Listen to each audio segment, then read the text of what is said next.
at yung mga bashers ko, makibalita kayo sa ibang bayan. Yung mga nagpapatayo ng public market, nagpapatayo ng anuman dyan na building, nagkukonkrito o nagpapa-asphalting ng kanilang mga barangay roads o municipal roads, tignan ninyo po, nakalon ang mga yan. Hindi kayang punduhan ng local government yung mga malalaking pundo. Maganda nga yung aking plano na commercial building kasi magkakaroon tayo ng income. Marami pa akong plano na dapat na may implement dito sa aming bayan. Pero yun nga lang po, second class municipality po kami, napakababa yung national tax allotment namin. Yun po, ang gagamitin ko pa sa aking natitirang termino at saka yung linalakad namin na para makapaglunto namin. Sana maintindihan ng aking mga kababayan na nandyan yung development na wag po kayong mag-isip ng masama.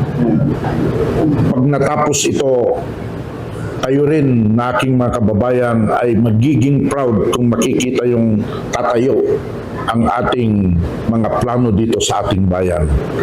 Kung pababayaan lang natin na hindi po tayo kikilos, wala. Kung tatayo lang tayo sa ating kinakatayuhan, walang pag-uunlad ng ating bayan. Actually, nung magkandidato pa lang ako noong 2019, nandyan na yung plano ko na dapat ma-remove and replace yung commercial building. Pero ang inuna ko muna, yung mga dapat naunahin na makikita talaga ng mga tao, mga bisita, yung improvement ng aming bayan. Nung aking second term, dinalakad na namin yan na dapat mapalitan ang aming commercial building. Yung mga kritiko na sabi nila, inapura ko daw kasi last term ko. Alam po ninyo, kung makikita nyo lang ang record, ang binabayaran ng bawat stall dyan, 20 pesos per square meter per month. Pero yung mga may-ari ng mga pwesto dyan, yung unang palapag, nagpaparinta sila ng 7,000 per month. Iba pa yung sa taas ang renta nila. Imagine, tikawawang kawawa ang ating taban, ang gobyerno ng ating lawa. Kaya mga nagpupuna dyan na inapura ko daw ang loan. Pag nakita nyo po, pag naipatayo natin ang commercial building, dyan kayo at makikita ninyo ang development ng ating bayan. Huwag po kayong mag-isip na yung corruption, alam po ninyo, magmula nang ako'y umupo, makikita nyo naman, lilibot kayo sa ating bayan, pasok kayo sa munisipyo, tignan nyo naman kung saan nagamit ang pundo ng ating bayan.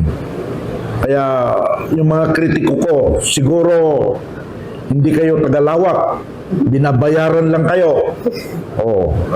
Tingnan ninyo, ikot kayo sa aming bayan, tingnan ninyo yung development ng per barangay, lalong-lalo na yung tulong namin sa mga magsasaka at lahat ng nangangailangan, pari-parihas po ang tulong namin. Kaya yung mga kritiko, pasyal kayo sa aming bayan, baka kayo ay binabayaran lang para sirain ang aking pangalan.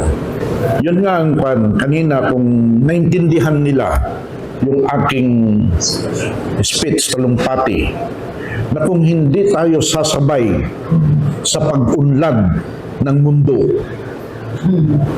walang pagbabago na makikita ng mga tao.